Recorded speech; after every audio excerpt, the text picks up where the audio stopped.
Back in July, we got a helpful email from a listener. Glad you're on it, Adam. It only took 6 months to make this happen. It's at least July of 2024 and not a prior year. And that email said something to the effect of, y'all should really have Ella Smith on from women's soccer. Well, since then, all she's done is be part of a national championship winning women's soccer team. No big deal, guys. And be awarded the Moorhead Cane. Yeah, what's impressive about any of that? Fine, we'll have Ella Smith on. All right, you win. When Ella got the Moorhead, she was like, that's for you, Carolina Insider Podcast. Now it's time. Okay, you've left us no choice, Ella, so now you're here. Thank you so much for coming by. Thank you guys for having me. I really appreciate it. I'm very excited. What a 6 months for you. Yeah, it's been busy, to say the least. But, an absolute thrill business school happened this semester. Moorhead, I got an internship with Nike, so I'm going out there this summer, which I'm very excited about. And then, a national championship, anybody's dream. So, my dream since I was basically born, because I don't know if you guys know, my mom played here. So I've grown up kind of looking at her rings, looking at her championships, and I didn't really think that I'd get one of my own. And my team made that one happen this year, so I'm very excited. Yeah. So a lot to talk about. Let's start with just the soccer part. Okay. Obviously, there were a lot of things happening around the program this year. What was that experience like for you, and kind of how did the group dynamic work with so much change around the program? Yeah, this is UNC Women's Soccer. It's a very established program, and I think when anybody comes in here, you kind of expect it to be exactly what it looks like from the outside. Nobody expects to go from 33 people to 12 people. That's really never happened here before. And so it was kind of uncharted territory for us, our coaches, everybody involved in it, which gave us a lot of freedom to really decide what we wanted this program to be and how we were going to carry it forward. And I think the 12 people that were here did an extraordinary job of having meetings with coaches, having meetings with everybody on staff, with each other, and saying, we don't have 33 people or 20 returners deciding this is what we're going to set forward, and new people coming in can kind of watch us and they'll understand by example. We were the minority for this season. We had, I want to say it was 15 or 16 new people. They outnumbered us. So we had a lot of meetings about what we wanted our culture to be, how we wanted these new people to come in and see what Carolina soccer was and carried on that legacy. And I think while that was an incredible thing to be a part of, it was also a scary one. Like, it's scary to have that much control in this kind of program, but I'm really proud of our coaches and our team for taking that on and doing it with the grace and the responsibility that they did. So when you guys are having these meetings, and you say, this is what we want our culture to be. Yeah. Like, that's a big question. Yeah. What was the answer? I think it all stemmed back to competition for us, and positive competition, where it wasn't, I'm mad at somebody if they're playing over me. I'm mad that they're getting the minutes I want, or they did better in the Cauldron today. It was, I'm going to compete as hard as I can compete every single day. I'm going to help my teammates get better. They're going to help me get better. But I'm going to do it in a way in which I love them. And if that person's playing over me, then I'm going to cheer them on as much as I can.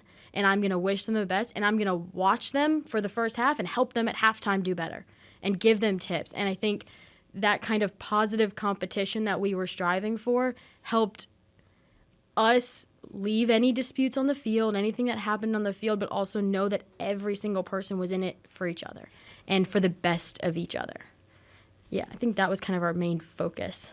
You talked about the Cauldron. So when you have as many things going on as you had going on this fall, which we'll talk about, are there days when you go to practice and you're like, man, I don't know if I don't want this today. I don't want this today. And if so, how do you get through that?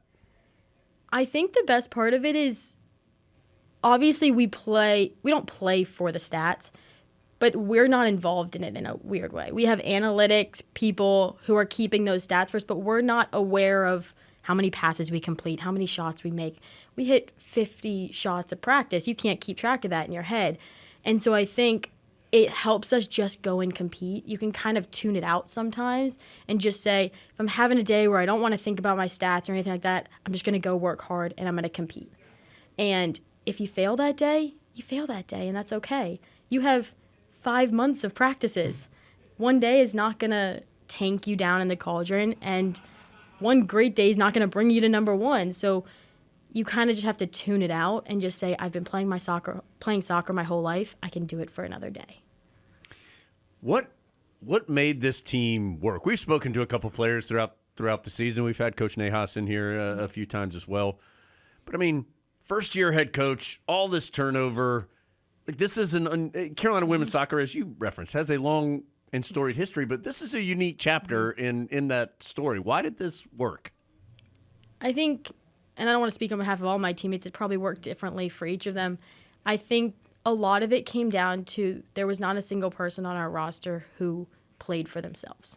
When every person came in on August 1st to start preseason to run the beep test, they said, I am going to go work hard for this team. We didn't have any of our superstars' names coming back that we had the year before. We had great players, don't get me wrong, but the biggest names weren't here. All of our All-Americans weren't here anymore.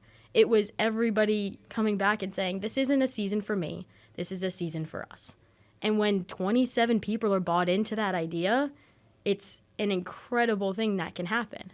Nobody worries if they're the goal scorer or the assist giver. They're just happy we won the game.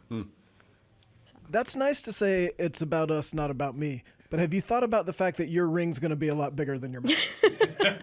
Because championship rings now are huge. Yeah, I haven't, but she has. She has brought it up to me multiple times where she's like, your ring is going to be the size of both of mine. And I'm like, I mean... Like, sorry, Mom, hey, why don't you accomplish something? Yeah. Then talk to me. It's still smaller than my brother's state championship wrestling ring in high school, though. So he's kept me very humble with that one. Well, perhaps one day you'll achieve something. So while all this soccer was going on and Carolina was winning a national title, you had school things going on also. So I think people think of the Moorhead Cane as something you get coming out of high school, but they've tweaked it here recently, Yes. right? So traditionally it is, and it still is. They still have the freshman program. You do the whole interview process application in high school. Starting 2 years ago, they are doing the sophomore selection process, which is what I got in, and it's basically to try and find people who have either had an impact at UNC and who maybe didn't have the opportunity to get recognized for their leadership in high school, because not everybody obviously can be seen. So you get recommended by an administrator here, and then you go through that same interview process and everything. You just do it this year instead of through high school. So how stressful is that? It's very stressful. Yeah. It is, because I go school and then practice and then, oh, wait, I have an hour-long interview tonight at 8 p.m. But they are also the most welcoming community I've ever met. Like, every single one of them wants to help. And every interview I did, I came out with a new person that still emails me, still texts me, keeps up with me. And even my friends who were nominated that didn't get the Moorhead are like, I'm still getting emails from those people as well. They're still keeping in contact. So they really do try to accommodate and be as friendly as they can, which helps. What are those interviews like? Are they boy. better than this interview? They're much more stressful. Yeah. You guys make this a very easy situation to be in. Wait till we get to the real Yeah, stuff. we haven't got to the hard stuff yet. Adam Butter starts me up. asking I was some really like- hard life questions Yeah. later on. Yeah, I mean, it's kind of like a job interview. It's that same kind of thing where they're not trying to trick you necessarily, but they're trying to get to know you as much as they can. And sometimes it's like stressful to talk about yourself and to answer those kind of hard-hitting questions, but it's just another interview at the end of the day. If I got it, which I did, I'm happy. If I didn't, somebody else I'm sure deserved it more. Good. What do you think it was about you that Ooh. stood out? Oh, See? no. See, look, these get hard. To be honest, I don't know if there was one thing that stood out about me. I generally think that I'm a pretty normal person. And I think but I mean that in like a serious way of like, yes, I juggle all these things, but I'm not like the best at necessarily any one thing. I just try and make as big an impact in each thing as I can. So I do as much as I can in soccer, in school, in volunteering, each of those things. And I think that's probably what it is that I give as much of myself to as many things as I can.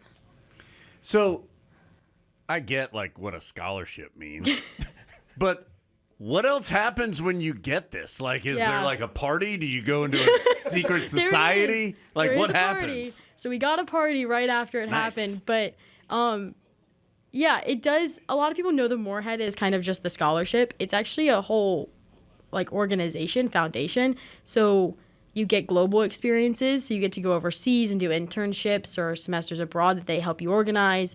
They help you with actual just internships in the country.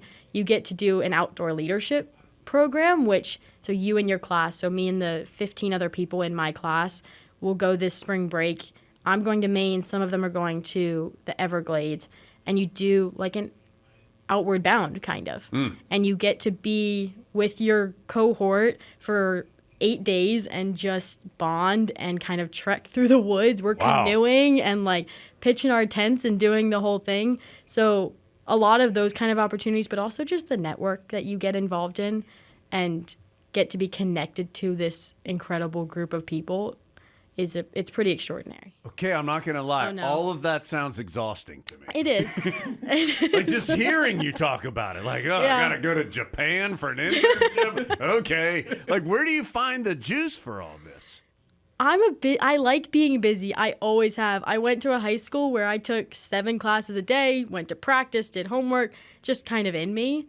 And so it kind of keeps me busy in a good way. I Right. get to jump around. I go to class. I go to the foundation building and I have meetings and go to practice. It keeps my energy moving throughout the day, and then I just crash at night. And then I'm just all gone at night and I sleep hard. Yeah. What time do you get up in the morning? Like 7-ish, What time do you go to bed? like 1. Okay, that's what I thought. So not normal hours. No, not necessarily normal, but I mean, I only get 4 years of this, so may as well make the best of it. I'll sleep later. Yeah. I doubt you will. You mentioned global experiences. You've already had global experiences have, prior to yeah. this. Tell us a little about that. Yeah, so last summer I went to Kenya and London. So I on the front end. Oh, those 2 different places. Yes, Remember, very different. Jones, she's just a normal person. Yeah. She's just a normal As national normal- champion, yes. Moorhead Kane scholar. It's Yeah. fine. Perfectly hanging out in normal. Kenya. Yes. So me and my brother and my parents are all involved with an organization called CFK Africa. And they're a nonprofit that's based in Kibera, which is the largest slum in Africa. It's just outside of Nairobi, Kenya. So I got involved with them the beginning of my freshman year. My brother's been involved with them for a couple years prior because he's older than me and has been in college. But my He mom, has that big ring. yeah, true. But my mom and I were able to go for 4 days to their headquarters there, and we got a full tour of all their facilities, but also got to actually walk through the community. And then I was able to practice with the women's soccer team that they sponsor there. And I mean, hands down the best experience of my life. Like just to see, I mean, there was a girl I practiced with who had Crocs just with duct tape on them, and that's the cleat she was playing in. They had sheep on their field that were coming on the field every time they took a water break, and yet every one of them did it with a smile on their face. They were having the best day of their life, and I'm like, how am I going to practice being sad every day? Not every day, but like if I have a bad day, how am I going to practice and like taking it there when I get this? I get UNC. And it really made me and my mom look at ourselves and be like, we don't appreciate what we have enough. And these girls really do. And I mean, I'm still in touch with a lot of them, and they text me on a regular basis. And I think a couple of them were trying to get to come out to UNC in the next couple of years so they can practice with us. But yeah, it's been the best decision of my life going down there. Okay. A lot of people your age or kind of in that Yeah. range, and I don't say are selfish. Like, and it's just, and that's natural. And I think especially now, people tend to be a little more selfish just because of what is rewarded by being selfish. Yeah. You seem very anti-selfish. You seem very giving. Like, why are you that giving? I think a lot of it's my parents. I have to credit them a lot of, as much as they celebrated my wins, my brother's wins, they always made sure that we knew that it's not about us. Whether you're on a team, in school, whatever it is, like, especially when you're on a team, it's not about you. The awards you get or any success you get, it is because your team is around you. And so I think coming from that kind of household, coming into UNC, it was a pretty easy transition of I'm with 26 other girls who are incredible. It's easy to celebrate them. And I get to go be a part of an organization of incredible people doing this nonprofit work that maybe you've never heard of, and yet they do it every single day with no complaints. It's easy to celebrate them. And when you find that goodness and you find that thing to celebrate about people. It's so easy that, like, how can you not do it?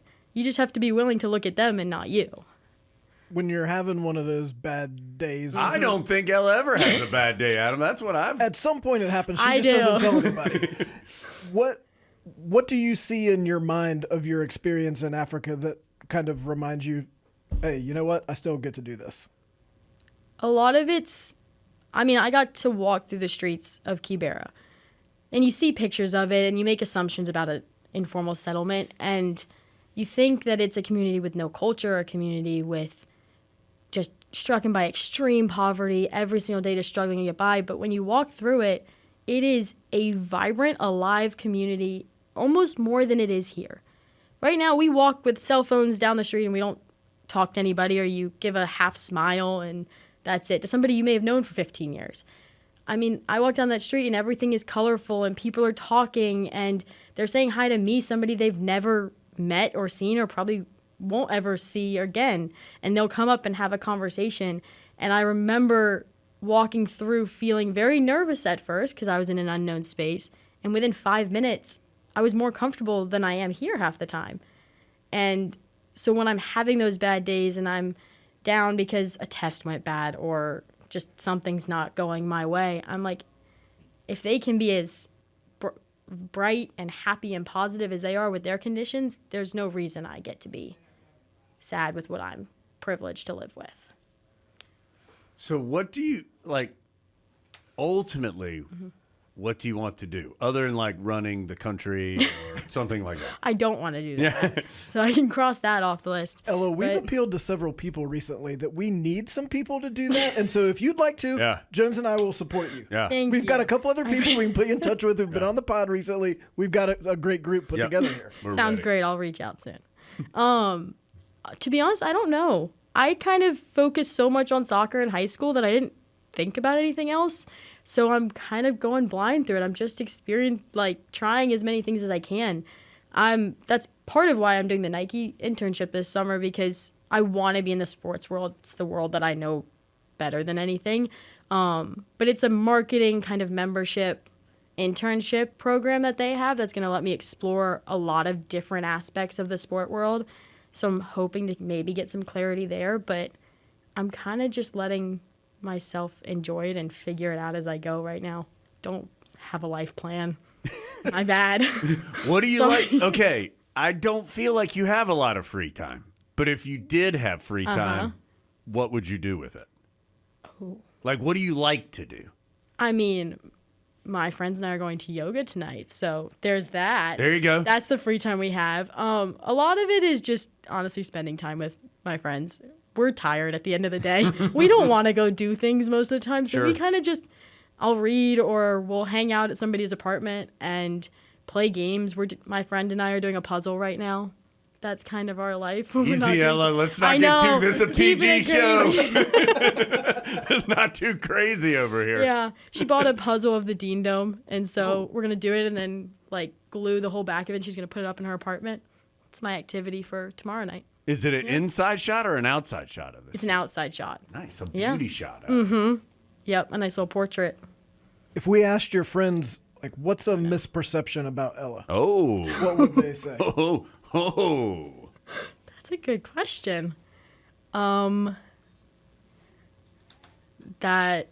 Oh wait, I don't know. That I'm really extroverted, probably. I feel like a lot of people I meet think that I'm a really like super extroverted, really love to be around people all the time. I'll take 2 or 3 people. Me and my roommate can chill in our apartment. We're good there, and I'm happy. What do you think it is? Like you said, you would like to be in the sports world. Mm-hmm. What is it about sports that enables you to connect with these 26 people here, many of whom are probably people you never would have come Mm-hmm. Oh, in yeah. contact with, but also these people in Africa, and like you can speak that language with Yeah. anyone. Why is that? I mean, we talk about it all the time that our coaches somehow found us our best friends. Like people I never would have met or interacted with, maybe never even would have been friends with if I did. But when you're put together for 6 months or 2 years or 4 years, every day, all day, you realize you have a lot more in common with people than you think and you become friends. But I think it's also, sport's not complicated. Like, you know the rules of the game, you know the culture of the game. There's not a lot of room for your political views or social views and differences in that aspect. It's a very simple thing. And so it's pretty easy to connect with. If you love it and they love it, you got something in common right there.